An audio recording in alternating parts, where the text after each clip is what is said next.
Terdapat kebimbangan yang besar terhadap penggunaan teknologi AI, daripada penggunaan telefon pintar, drone, kereta tanpa pemandu, robot, hinggalah pembuatan senjata automasi telah mengubah lanskap kehidupan manusia pada hari ini. Malangnya, isu ini tidak diambil berat oleh mana-mana pihak, malahan hanya dianggap sebagai science fiction seperti dalam filem. Oleh yang demikian, kajian ini bertujuan untuk mengenal pasti impak AI terhadap kehidupan Muslim. Dalam hal ini, kami cuba mendapatkan pandangan dari kumpulan pakar dalam pengajian Islam pelbagai bidang untuk meneroka lebih lanjut. Perkembangan penyelidikan dalam AI telah membawa pelbagai kelebihan dan manfaat kepada kehidupan manusia. Dalam sektor kesihatan umpamanya, teknologi AI mampu mencegah dan mengesan lebih awal penyakit kanser. Dalam sektor ekonomi dan kewangan, teknologi AI membantu proses jual beli atas talian, mengendali pelbagai produk, jual beli saham dan menguruskan barang logistik secara efisien. Dalam bidang sains dan teknologi, AI mengatasi kemahiran pilot yang berpengalaman dalam mengalihkan kapal terbang di dalam apa jua keadaan. Bahkan penggunaan kereta automasi ataupun self-driving car terbukti mengurangkan kadar kemalangan di jalan raya. Dalam sektor pendidikan, penciptaan robot tutor terbukti dapat membantu meningkatkan kefahaman kepada pelajar, boleh menerapkan nilai dalam pendidikan kanak-kanak dan membantu mengawal emosi golongan tua yang memerlukan sokongan. Bagaimanapun, tanpa kita sedari, kewujudan AI turut membawa impak yang negatif. Peningkatan penggunaan teknologi AI telah mengakibatkan banyak pekerjaan digantikan dengan mesin dan robot. Kajian dari Universiti Oxford mendakwa bahawa 47% pekerjaan akan terjejas dan mengurangkan peluang pekerjaan. Tidak dinafikan juga teknologi AI bakal mencipta peluang pekerjaan yang baru. Namun, skop tugasan pekerjaan bakal berbeza dan memerlukan skills yang baru. Bagaimanapun, kebanyakan syarikat akan cenderung untuk memilih menggunakan mesin berbanding tenaga kerja manusia. Ini kerana mesin lebih cepat, bekerja sepanjang masa, tidak perlu berehat dan dapat menjimatkan kos syarikat. Hal ini boleh menimbulkan isu ketidakstabilan dan ketidaksamarataan ekonomi kerana para pekerja hilang sumber pendapatan dan dikhawatiri tidak mampu untuk menampung untuk meneruskan kehidupan mereka seharian. Begitu juga dengan pencerobohan data peribadi. Ini antara isu yang sering diperdebatkan, seperti data pengguna dalam media sosial. Penyalahgunaan data peribadi dapat menentukan kecenderungan masyarakat mengikut kepentingan politik tertentu. Sebagai contoh, kes salah guna data pengguna telah digunakan untuk mempengaruhi kemenangan pilihan raya di Amerika Syarikat, Argentina, Nigeria, Kenya, India dan Czech Republic. Di Malaysia, keputusan pilihan raya umum sebelum ini turut didakwa wujudnya campur tangan dari pihak ketiga yang menggunakan data peribadi pengguna. Salah laku teknologi AI juga telah mengugat keselamatan dunia, terutamanya penglibatan dalam aktiviti terorisme, persenjataan dan peperangan. Teknologi AI menerusi facial recognition sebagai contohnya telah digunakan untuk menganiaya etnik Uyghur di China. AI digunakan untuk mengesan, menjejaki dan mengawal etnik ini yang merupakan komuniti besar umat Islam di China. Apa yang kita risaukan ialah teknologi ini boleh disalahguna untuk mengesan dan menindas manusia berdasarkan faktor demografi seperti warna kulit, bangsa, etnik, agama dan jantina pada masa hadapan. Dan apa yang kita perlu tahu bahawa sistem AI hanya bergantung pada algoritma untuk bertindak, berfungsi dan belajar bagaimana ianya perlu bertindak dari data yang disediakan. Bagaimanapun, algoritma yang dibina dikhawatiri menghasilkan output yang tidak adil atau berat sebelah, dan ini disebabkan oleh data yang tersedia mempunyai unsur bias dan tidak sah.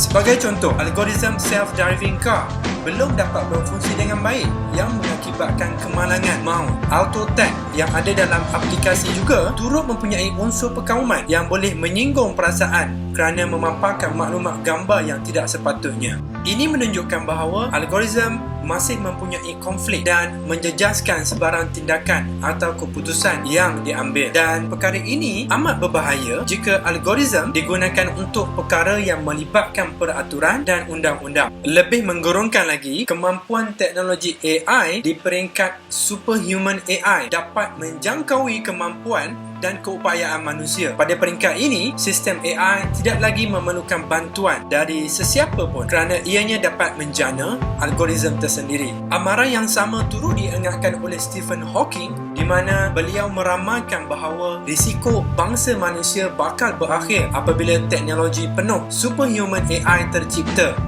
But I think the development of full artificial intelligence could spell the end of the human race. Once humans develop artificial intelligence, it would take off on its own and redesign itself at an ever-increasing rate. Oleh kerana terdapat pelbagai isu dan masalah dalam penyelidikan AI, terdapat keperluan untuk meninjau pandangan dari kumpulan pakar dalam pelbagai bidang pengajian Islam. Tinjauan awal ini penting untuk melihat sejauh manakah maklum balas yang perlu diambil dari perspektif agama Islam. Di samping itu juga, maklum balas dan carangan turut diambil bagi melakukan persediaan pada masa hadapan. Maklum balas kumpulan pakar amat positif bahawa perlunya usaha dan tindakan yang perlu diambil bagi menjaga hak dan keselamatan pengguna Muslim. Semua yang berlaku atas dunia ada pro and con-nya dan ada pihak yang akan mengambil kesempatan. Kita tidak boleh mengambil pendirian pemerhati semata-mata. We have to be the first. We have to be benefiting from the data. Who own data, control the world. Undang-undang akan berterusan, akan ada protection dan sebagainya. Dalam setiap isu, kita kena tengok case by case. Kalau bawa kereta self-driving dan kemudian kereta ni pergi langgar orang lain lah. Jadi kalau kita belajar dalam fiqh yang melibatkan mubasyir dengan tasabbuh,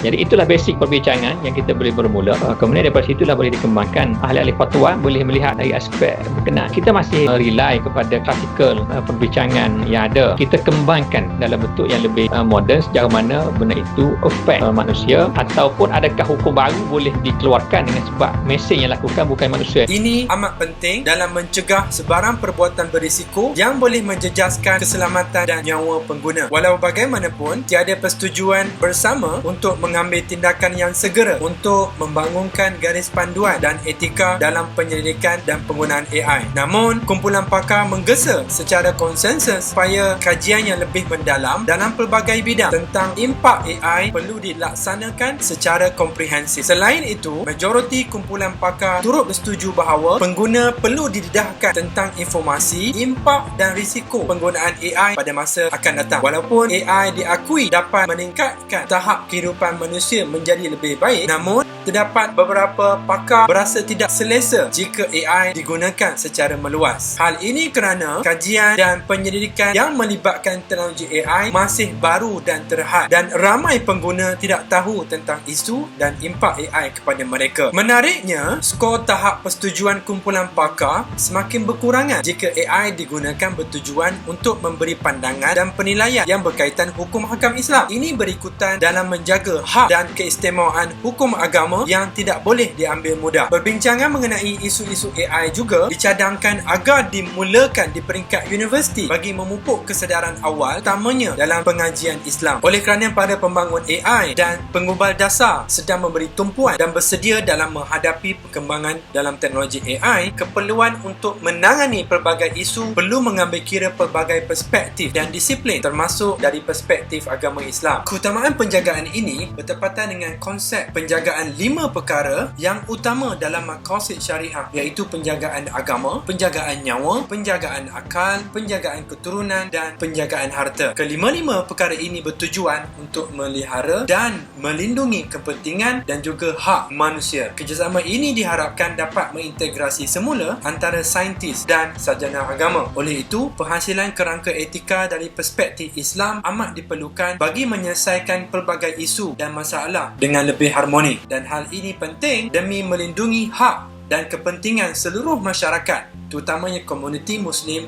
di peringkat global.